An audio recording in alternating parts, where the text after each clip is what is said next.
tẹ́ bá fẹ́ máa gbádùn àwọn ètò wa ẹ subscribe sórí Alálàyé TV lórí YouTube. Okay, ẹ ti good to go báyìí. Yes, action. Ẹ káàárọ̀ gbogbo ọmọ Nàìjíríà àti ọmọ Èkó, onílẹ̀ ọmọ Ìsàlẹ̀ Èkó àti ọmọ Yorùbá lápapọ̀. Orúkọ mi ni Prince Rilwan Saheed Ojora Akiolu of the Akiolu Royal Family of Lagos. Ẹni ẹ̀yin Yorùbá lẹ ní aṣọ gbogbo aṣọ kọ́lá ń sá lórùn. Bọ̀tẹ́rù bá kanlẹ̀ tó kànkẹ́ tá a bá rí ní gbé ka orúkọ ibi tí à ń gbé ka ló jẹ́ ká wá sórí social media. Nítorí Kábíyèsí Akiolu ti fẹ́ràn pé tá a bá ti wá sí ìgbà tá a bá fẹ́ sọ̀rọ̀ Ìsàlẹ̀ Èkó àbí a fẹ́ sọ̀rọ̀ kan, á kàn máa lé wa jáde, á dẹ̀ máa favour àwọn tó bá fẹ́ favour nítorí ká má bàa sòótọ́ ọ̀rọ̀ àbí ká má bàa gbọ́ the actual truth of the story tí ẹ bá wá. Ó ṣe ní pé last Tuesday a lọ sọ́dọ̀ Kábíyèsí nípa ilé wa. That will be the fourth time tí Kábíyèsí máa ní kó lé mi jáde kúrò nígbà. Ọmọ bíbí Ìsàlẹ̀ Èkó ni mí, wọ́n bí mi sí Alágbèjì nílé Olódò tó wà lálágbèjì 29 Alágbèjì Street Ìsàlẹ̀ Èkó. Biliaminu Saheed ni bàbá mi. Benefit Abubakar Saheed, bàbá tó ń pè ní Benefit Alhaji Abubakar Saheed missioner ni ó jẹ́ ọ̀kan náà missioner ti Nawaru Islam ní Ìjòkíwá ni grandfather mi jẹ́. Gbogbo wa pátá nínú ilé agboolé yẹn ló bí wa sí, a sì jọ mọ agboolé yẹn. A bá sọ pé a fẹ́ sọ̀rọ̀ Ìsàlẹ̀ Èkó, Kábíyèsí a máa ní àwa tá à ń jẹ́ Akiolu, a lè máa jẹ́ Akiolu, òun nìkan lòun jẹ́ Akiolu. Mi ò mọ bó ṣe jẹ́ ńbẹ̀ tí èmi ò jẹ́ o, àmọ́ bí ọ̀bọ ṣe ṣoore tí náà kí o ṣe. Èmi ni president, èmi ni secretary àwọn Akiolu Royal Family of Lagos nígbà tá a kọ́kọ́ wọ̀gà. Táwọn ò bá dẹ̀ sign fún Akiolu kò lè jọba, torí ilé mẹ́ta ló ń jọba lè jọba nínú agboolé Akiolu. Àwọn mẹ́tẹ̀ẹ̀ta yẹn la sì lórúkọ. Jẹ́bọ́dà làkọ́kọ́, Kàrímù Àyìnà òun ni last born, Kásùmù Ládìran tó jẹ́ lineage tèmi òun ni second born Akiolu. Àwọn mẹ́ta tí Akiolu bí nìyẹn. Jẹ́bọ́dà, Kásùmù Ládìran, Kàrímù Àyìnà. Àwọn Kàrímù Àyìnà àwọn ni last born bàbá wa. Kàrímù Àyìnà yìí àwọn adopt Akiolu síwájú gbogbo wa nítorí pé wọ́n pẹ́ ní Ìsàlẹ̀ Èkó.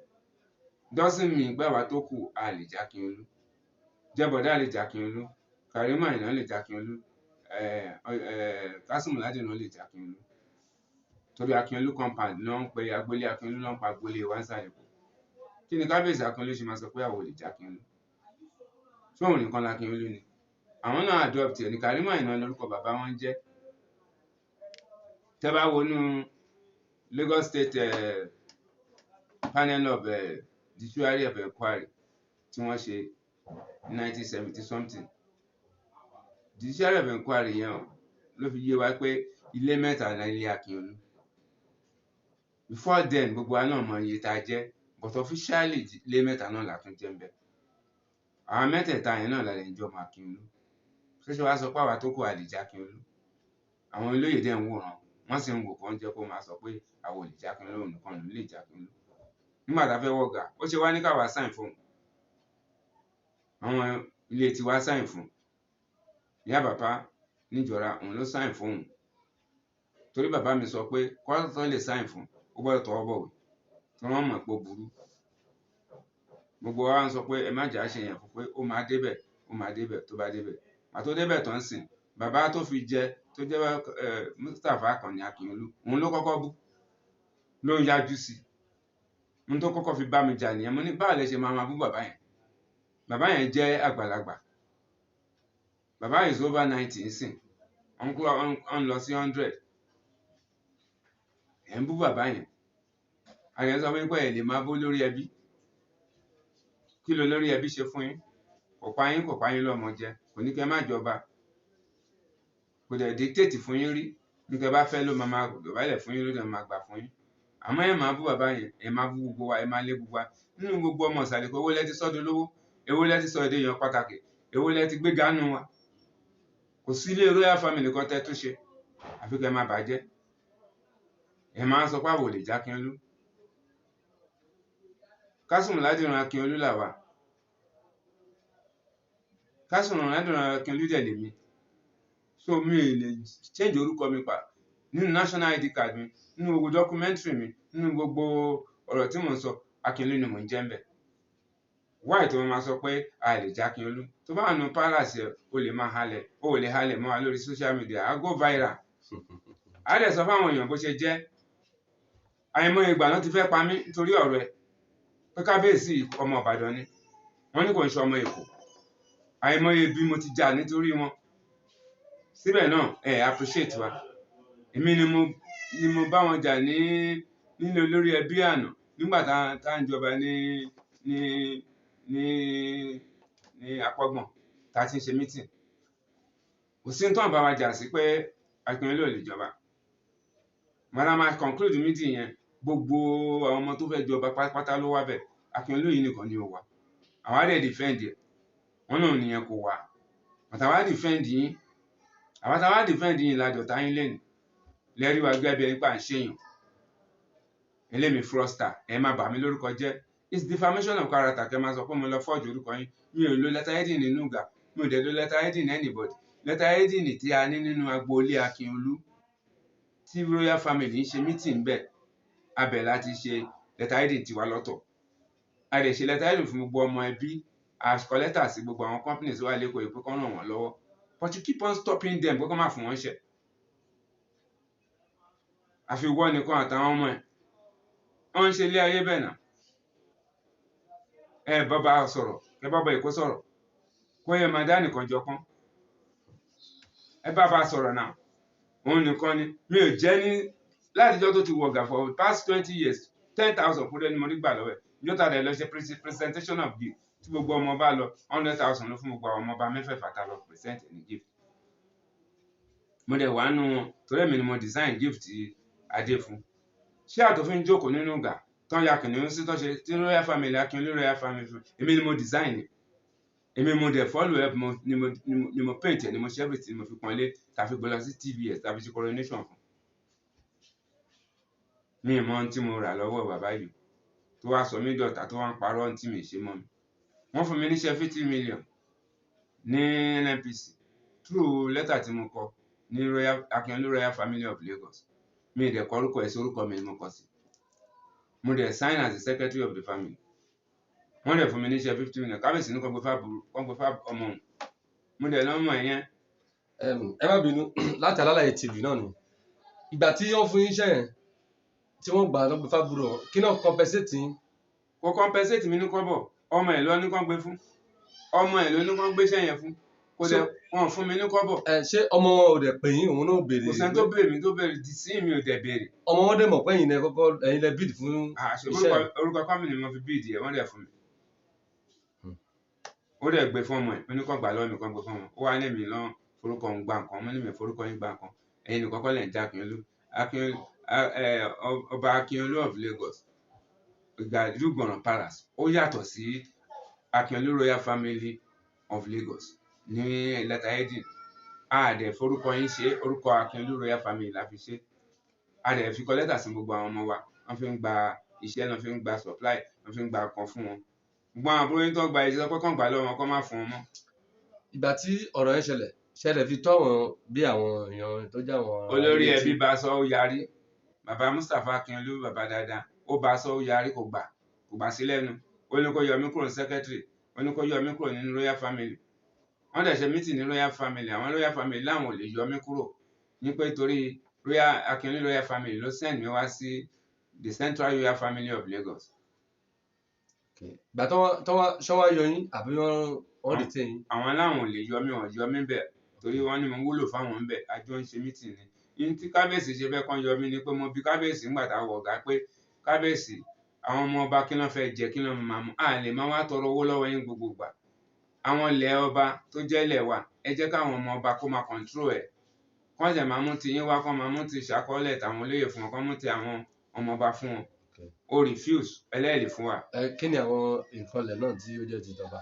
ilẹ̀ ọba gbogbo bíi marina gbogbo èbúté gbogbo phase 4 phase 2 gbogbo Adéníjì Àdèlé gbogbo etí èbúté yẹn gbogbo àwọn shops tán kọ́ síbẹ̀ ilẹ̀ ọba ni àwọn royal family ló yẹ kó control ẹ̀. ọwọ́ àwọn táwa ló wà báyìí. kábíyèsí gbélé àwọn politician lọ́wọ́ ni ó dẹ̀ bẹ̀ àtòun àtàwọn politician nìkan náà mọ nǹkan tó ń ṣẹlẹ̀ ń bẹ̀. kí wàá ní ẹ fẹ́ kí àti Nàìjíríà àtòkè lọ́hùn kí ni ìrànlọ́wọ́ tẹ fẹ́ kán ṣe fún yín lórí ọ̀rọ̀ tó wọ́n wà fẹ́ kán bá wa béèrè ẹ̀tọ́ àwọn ọmọ royal families of Lagos. ọ̀pọ̀lọpọ̀ àwọn ilé olóyè ní kábíyèsí tẹ̀mọ́lẹ̀ tí ò fún wọn ní ọba tí ò fún wọn lóyè kò jẹ́ kán joyè ilé wọn. demand tó ń béèrè lọ́wọ́ wọn tán ló ń béèrè tán níní o tán ló ń béèrè lọ́wọ́ wọn wọ́n ló wà too huge and too cumbersome ó ti pọ̀ jù. èlé náà gbà lọ́wọ́ àwọn gbàtà fẹ́ jọba èlé náà wọn lè gbà ń ta bá fún wọn ni ṣálówó ni gbàtà fẹ́ jọba à ń ṣe mílíọ̀nìà. ṣé ẹ ní àǹfààní láti bá inú àwọn olóyè tí wọn ò fún lóyè wọn ṣe láǹfààní láti bá kankan sọ̀rọ̀ náà látìgbà tí wọ́n ti jẹ ọba yìí.